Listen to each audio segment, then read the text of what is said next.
17ನೇ ತಾರೀಕು 17 ಅಮಾವಾಸ್ಯೆ 24ನೇ ತಾರೀಕು ಶ್ರಾವಣ ಮಾಸದ ಅಮಾವಾಸ್ಯೆಗೆ ಗುರುಗಳು ಹೋಗ್ತಾರೆ. ಪೊಲೀಸರು ರಕ್ಷಣೆ ಕೊಡಬೇಕು ಅಂತ ನಾವು ವಿನಂತಿಯನ್ನು ಮಾಡ್ಕೊಂಡಿದ್ದೀವಿ.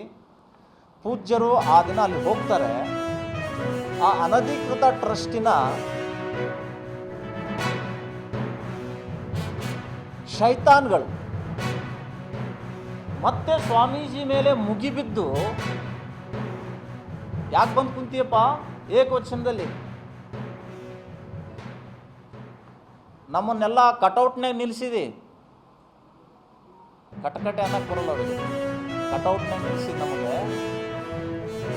ನಾವು ಯಾವತ್ತೂ ಪೊಲೀಸ್ ಠಾಣೆ ಮೆಟ್ಲೇರಿಲ್ಲ ಸ್ವಾಮಿ, ನೀ ನಮಗೆ ಪೊಲೀಸ್ ಠಾಣೆ ಮೆಟ್ಲೇರಿಸಿದೆ, ಕಟೌಟ್ನಾಗ ನಿಲ್ಲಿಸಿದೆ, ನಾಚಿಕೆ ಆಗಲ್ಲ ನಿನಗೆ ಇಲ್ಲಿ ಬಂದು ಕುತ್ಕೊಳಕ್ಕೆ. ಆ ಅಂಬೋಲಾ ಸ್ವಾಮಿ ಜೊತೆ ಸೇರಿದಿ ಬಾ ಅಂತೇಳಿ ಅವನಿಗೆ ಡ್ಯಾಶ್ ಡ್ಯಾಶ್ ಡ್ಯಾಶ್ನಾಗ ದಮ್ ಇದ್ದರೆ ತೋರಿಸ್ತೀವಿ, ಅವರೇ ಸಾಯ್ಲಕ್ಕ ನಾವರೇ ಸಾಯ್ಲಿ. ಇದು ಪೊಲೀಸರ ಎದುರುಗಡೆ ಇವರಿಬ್ಬರು ಪೊಲೀಸರನ್ನು ಕರ್ಕೊಂಡು ಹೋಗಿದ್ದಾರೆ. ಪೊಲೀಸರ ಎದುರುಗಡೆ ಹೊಡಿತೀವಿ, ಬಡಿತೀವಿ, ಸಾಯ್ತೀವಿ, ಅವಾಚ್ಯ ಶಬ್ದದಿಂದ ಅಲ್ಲಿ ಬೆದರಿಕೆ ಹಾಕಿದ್ರೂ ಕೂಡ ಅಲ್ಲಿಯ ಗುಪ್ತಚರ ಇಲಾಖೆ ಪೊಲೀಸರು ಬಂದು ಸ್ಟೇಷನ್ಗೆ ವರದಿ ಮಾಡಿಲ್ಲ.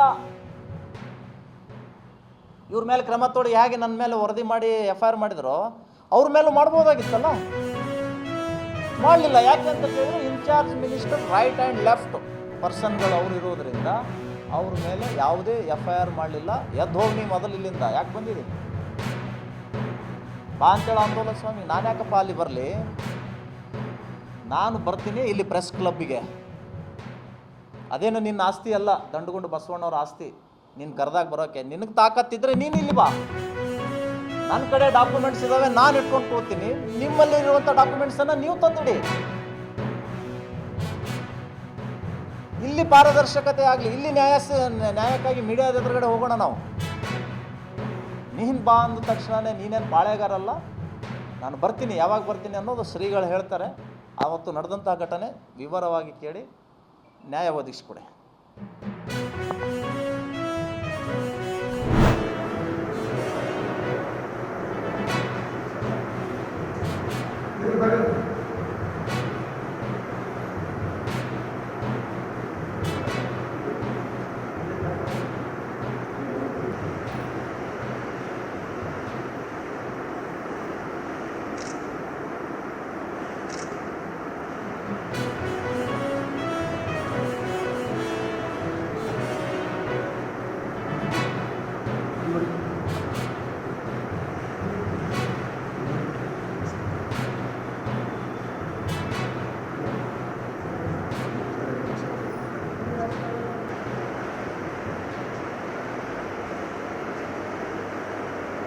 What?